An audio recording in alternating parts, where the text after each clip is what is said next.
31장 말씀 1절에 11년 3월 1일에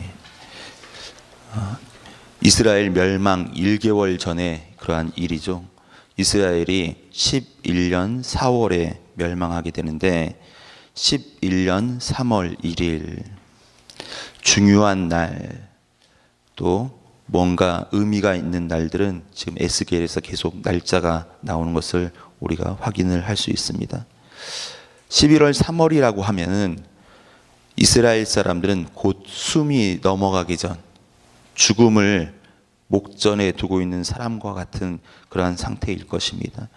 그럼에도 불구하고 이스라엘 사람들이 지금 생각하고 있는 것은 무엇이냐면, 우리가 애국과 같았더라면, 애국과 같았으면 우리도 참 좋았을 텐데, 사람들이 이렇게 생각하고 있는 거예요.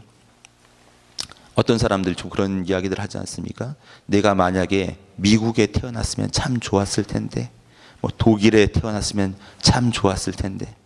학생들 가운데 보면은 좀 영어를 못하는 학생들은 미국에 태어났으면 참 좋았을 텐데, 그런 이야기를 하는 그 친구들도 참 많은 것을 볼 수 있습니다.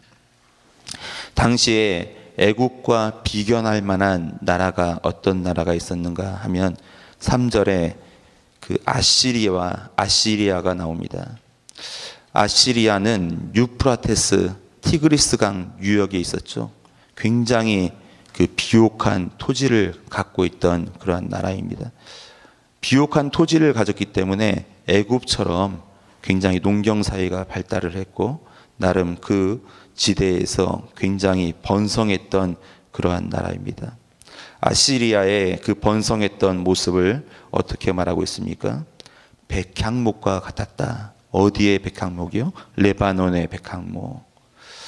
그 키가 하늘 위에 닿았고 꼭대기는 구름에 닿을 정도로 아주 번성했다. 그 번성한 백향목 밑으로 새가, 또 짐승이 그 그늘 안에서 살고 있었다.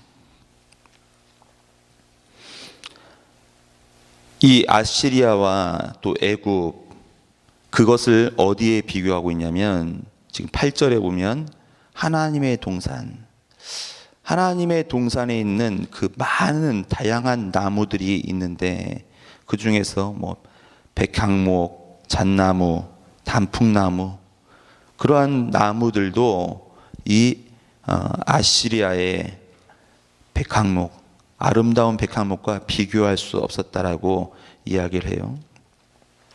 우리 때로 보면은 신자 중에서 가장 부자, 신자 중에서 부자와 세상에서의 부자, 이렇게 비교해 보면 누가 더 부자일까요? 신자 중에 부자가 더 부자입니까? 아니죠. 세상에서 그냥 살아가는 부자가 더 부자일 때가 있어요.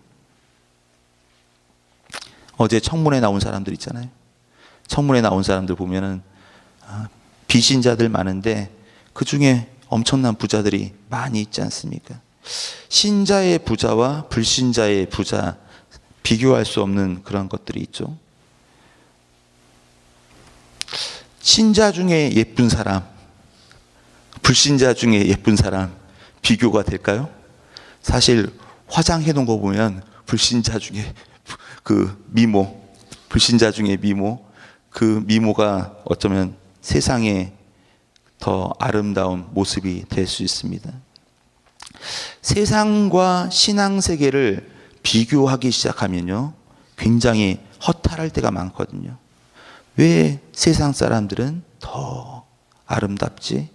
세상 사람들은 왜 더 부유하지? 하지만 그것이 10절부터 보면은 우리가 별로 부러워할 대상이 아니라는 것이에요. 주 여호와께서 말한다. 나무가 높이 자라서 끝이 구름에 닿자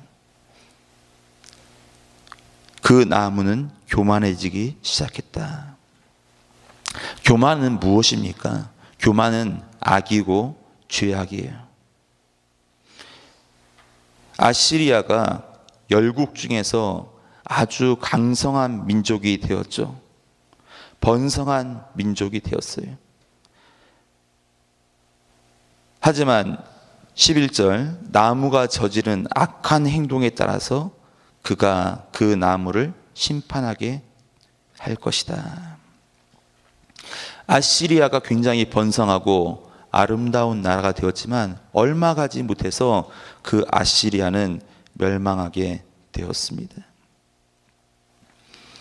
꺾어지고 또 그것이 불살라지게 되면 그 밑에 깃들었던 새와 짐승들 어떻게 될까요?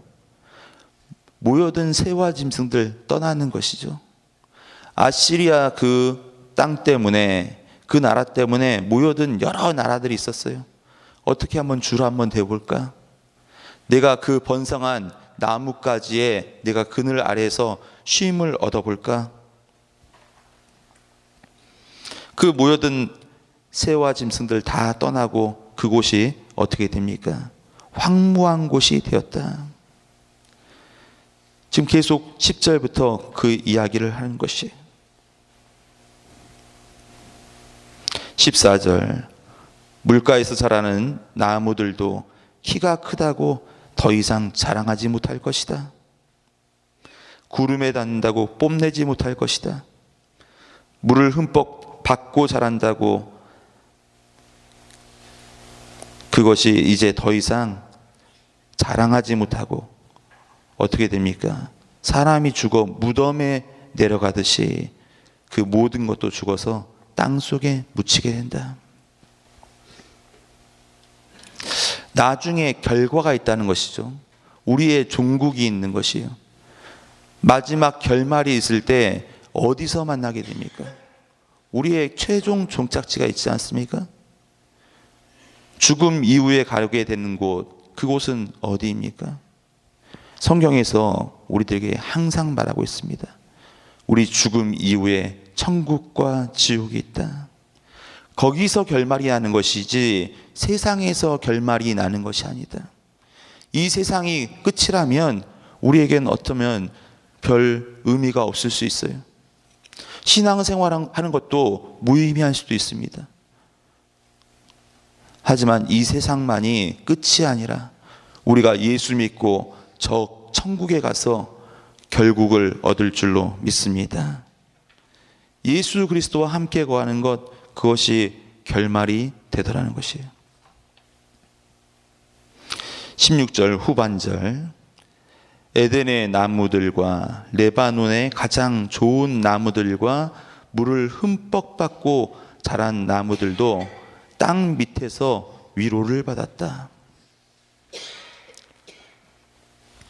그 주변국들 아시리아의 멸망을 보면서 아시리아도 저렇게 멸망하는 거 보니까 별것이 아니구나. 세상에 의지할 것 분명히 아시리아인 줄 알았는데 아시리아 의지하는 것 별것이 아니었구나. 외교하고 동맹하는 것 그것이 전부인 줄 알았는데 그것이 별것이 아니었구나. 아시리아 그것이 망할 줄 알았어? 우리는 망할 줄 몰랐는데 결국은 그것이 망해서 없어지는구나.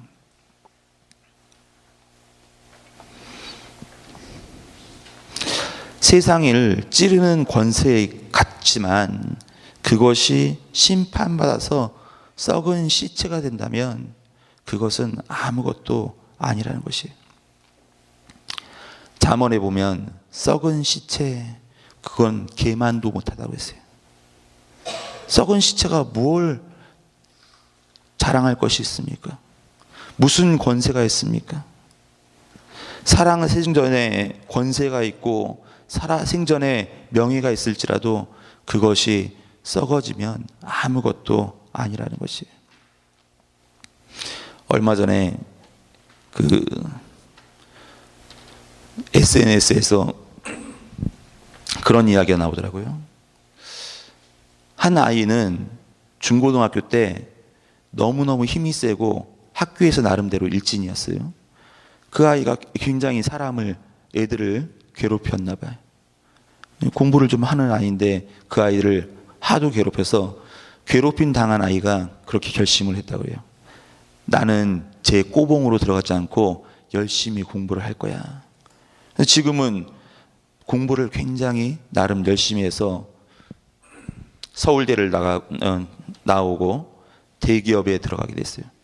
아이가 이제 그 복수의 마음을 가졌기 때문에 그 나를 때리던 아이가 지금 무엇 하고 있나 이렇게 찾아보니까 걔는 백수더라는 것이에요.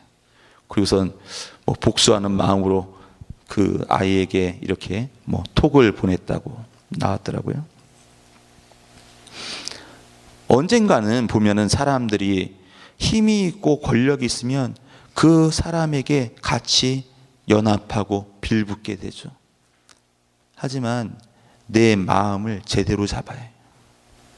지금에 안주할 것이 아니라 장래에 더 좋은 것이 있다라면 장래에 좋은 것을 향해서 내가 최선을 다할 필요가 있다는 것이죠. 우리 인생에서 가장 최선을 다할 것, 그것은 무엇입니까? 다른 것이 아닙니다. 신앙을 가지고 믿음을 가지고 저 천국을 향해서 날마다 나가야 될 줄로 믿습니다. 18절을 보면 다시 애굽의 이야기를 하고 있어요.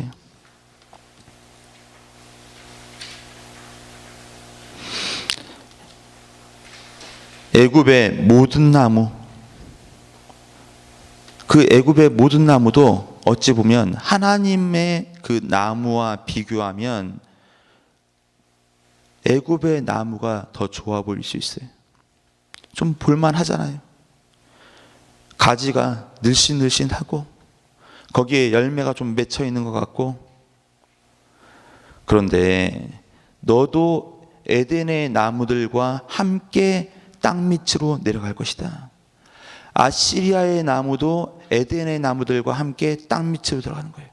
애굽의 나무들도 지금 이제 나중에는 에덴의 나무들과 함께 땅 밑으로 들어가는 것이에요.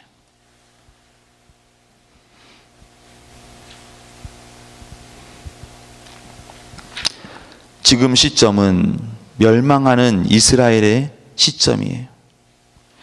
애굽은 멸망하지 않을 것으로 그들이 바라보고 있지만 결국은 어떻게 됩니까?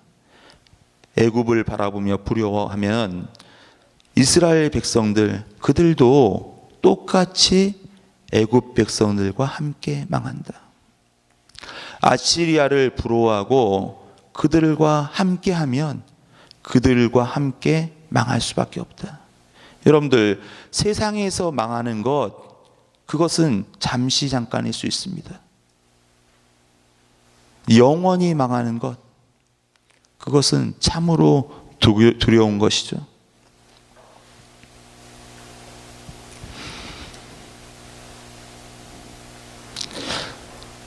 지금 보면 열강들이 대한민국을 둘러싸고 있어요. 정치인들도 어디다가 줄을 대야 할지 계속 두리번 하고 있죠. 제1여당이 아니고요. 세계의 열강 중에 가장 강국이 계속 강국이 아닌 것, 우리가 좀 깨달아야 할 줄 생각을 해봐야 합니다. 여러분들 주변에 있는 가장 강했던 사람들, 권력이 있는 사람들, 그 사람들이 계속 가는 것이 아닌 것이에요. 하나님의 말씀이 영영이 있고 하나님의 말씀이 살아서 역사하는 줄로 믿습니다. 하나님의 말씀 붙들고 오늘 하루도 승리하고 세상을 부러워할 것이 아니라 하나님과 함께 동행하면서 영생을 누리는 아름다운 삶이 되기를 소원합니다. 기도하겠습니다.